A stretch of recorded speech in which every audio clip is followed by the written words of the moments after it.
Minha gente, vamos juntos viajar e conhecer de perto as pinturas dos grandes mestres da arte ocidental.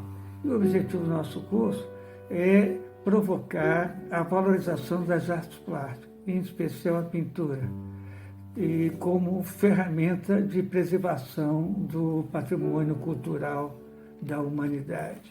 E nessa nossa viagem, vamos conhecer de perto as grandes obras da arte ocidental, tendo como ponto de partida a pintura do Renascimento, do século XIV ao início do XVI, até a pintura do século XX. Minha gente, vamos começar falando sobre o Renascimento. Foi uma corrente estilística, um movimento cultural que surgiu no final do século XIV e vai até início do século XVI.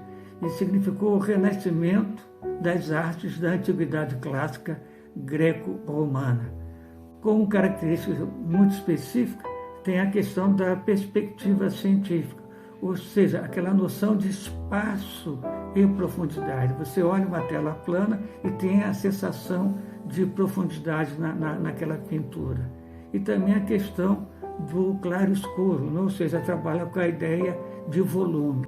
E vamos ver, então, as duas telas mais importantes deste período, e começando com um afresco do pintor Miguel Ângelo no teto da Capela Sistina, né? Que é, como vocês estão vendo, um trabalho extraordinário, de uma beleza, e alguns historiadores de arte consideram uma das maiores obras-primas de todos os tempos.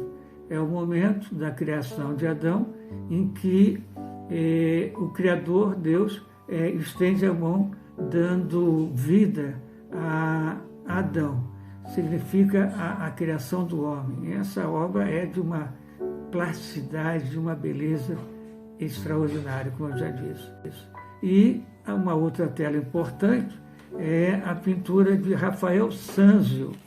Nessa pintura de Rafael Sanzio, nós observamos a questão da perspectiva científica a que me referi há pouco.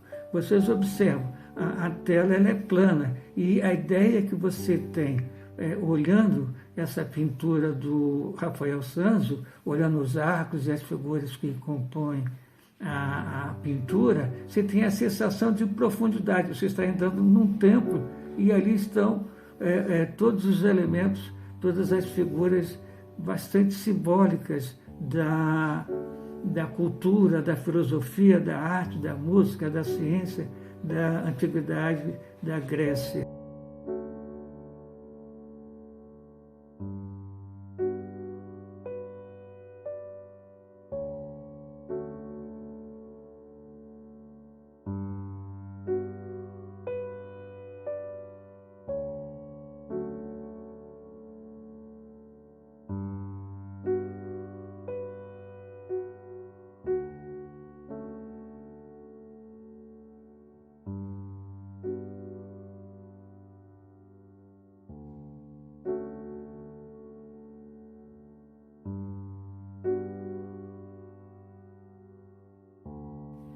Destacando os três grandes filósofos da antiguidade greco-romana, Sócrates, Platão e Aristóteles. E saindo da Renascença, vamos até o Barroco. O Barroco é uma escola, uma corrente estilística que surgiu na Europa no decorrer do século XVII. E tem como figura mais importante o pintor italiano Caravaggio. Caravaggio, como sabemos, foi um pintor extraordinário, que ele tem uma relevância tão grande dentro do Barroco, que criou uma escola a partir da influência que ele exerceu sobre outros artistas, né, que foram conhecidos como caravaggistas. Foi um artista na sua vida pessoal, rebelde, transgressor, beberrão, brigão, e rebelde no sentido de que ele não aceitava as orientações daqueles que lhe solicitavam determinadas obras de arte. Ele os fazia de acordo com a sua vontade. E estamos vendo nessa primeira tela uma das figuras mais importantes do catolicismo, né? Que é a figura de Saulo, que corresponde a São Paulo hoje. E na tela, que é a conversão de Saulo. E uma característica importante para destacar na pintura do Barroco é a sua dramaticidade, né? O Barroco trabalha, né? Isso é uma característica que está muito presente no Caravaggio, essa teatralidade, essa imaginação muito forte, essa emoção. Isso a gente percebe, né?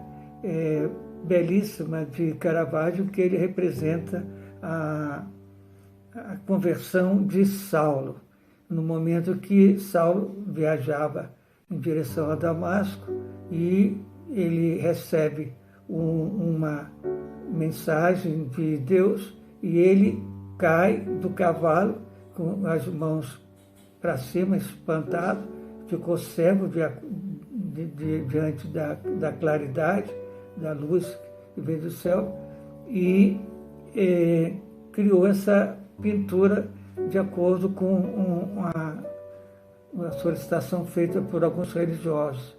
E acontece que essa tela não foi bem vista pelos padres que fizeram esse convite, já que eles acharam que Caravaggio deu mais destaque ao cavalo do que exatamente a figura de Saulo.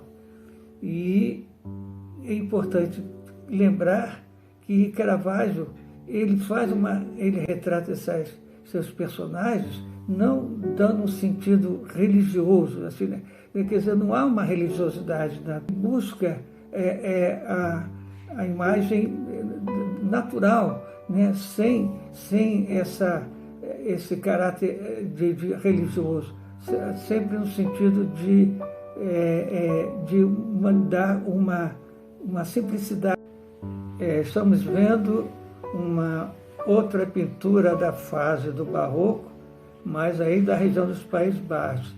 É importante frisar que o Barroco, que se desenvolveu na Itália, na Espanha, em Portugal, é diferente do Barroco que se desenvolve na região dos Países Baixos, principalmente na Holanda. A pintura do Barroco ocidental está mais voltada para a religiosidade. A pintura dos holandeses do século XVII está voltada mais para a questão de cenas do cotidiano, né? Já que eles se transformaram em calvinistas, né? Renegam o catolicismo e aderem ao movimento protestante do calvinismo aí no século XVI.